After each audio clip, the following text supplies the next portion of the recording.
Facebook প্ল্যাটফর্মে অনেক বড় বড় কন্টেন্ট ক্রিয়েটার থেকে শুরু করে তাদের অনুপ্রেরণা পেয়ে অনেক নতুন জাত কন্টেন্ট ক্রিয়েটাররা এই মুহূর্তে একটা ট্রেন্ডিং বিষয় কন্টিনিউ বলে যাচ্ছে।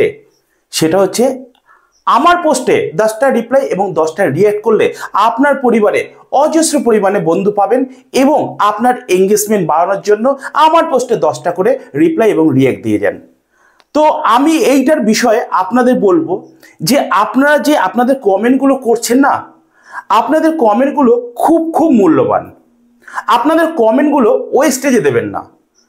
আর নাম্বার 2, আপনি একজন কন্টেন্ট ক্রিয়েটার, আপনার কাজ কন্টেন্ট বানানো এবং ফেসবুকে অ্যাক্টিভ থাকা। মাঠে কাজ করতে যাননি যে লাঙ্গল দিতে থাকবেন, চাষ করতে থাকবেন।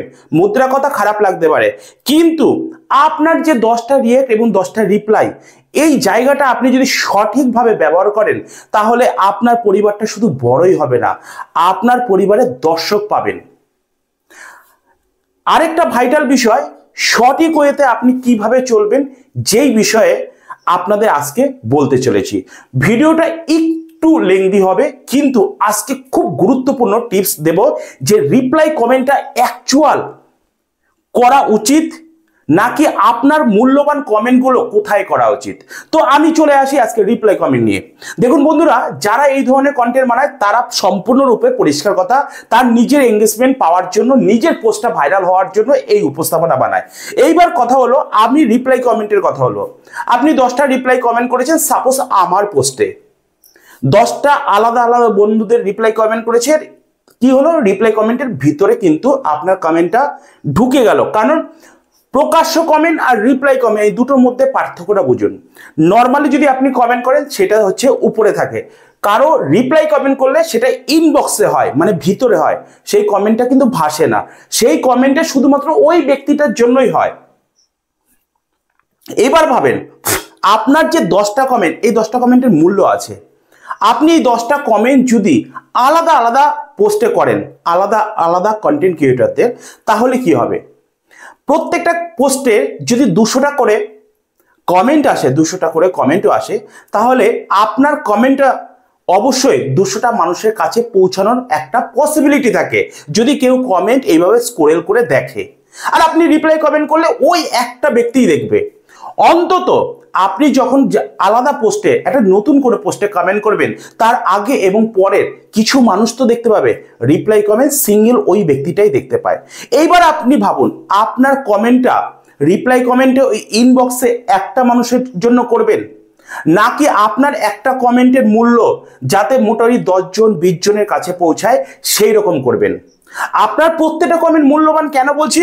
কারণ ফেসবুকে একটা ধারাবাহিকতা আছে। আপনি কখনোই লাগাতার কমেন্ট করতে পারেন না, কারণ বেশি কমেন্ট করলে কমেন্ট ব্লক হয়। তাই আপনার প্রত্যেকটা কমেন্ট মূল্যবান হোক এবং প্রত্যেকটা কমেন্ট সঠিক হইতে যাক। রিপ্লাই কমেন্ট ছেড়ে আপনি ওই 10টা কমেন্ট আলাদা আলাদা পোস্টে করেন, যেখান থেকে অনেক বন্ধুদের কাছে আপনার কমেন্টটা চলে যাওয়ার সম্ভাবনা থাকে। তাই অবশ্যই এই রিপ্লাই কমেন্টের দিকে না ধ্যান দিয়ে আপনি ওই 10টা রিপ্লাই কমেন্ট 10টা নতুন বন্ধুদের পাশে করুন। আপনার পসিবিলিটি, সম্ভাবনাটা, বন্ধুত্ব বাড়া থেকে শুরু করে পরিচয় বাড়া থেকে শুরু করে সবকিছু কিন্তু বেশি পরিমাণে পাবেন।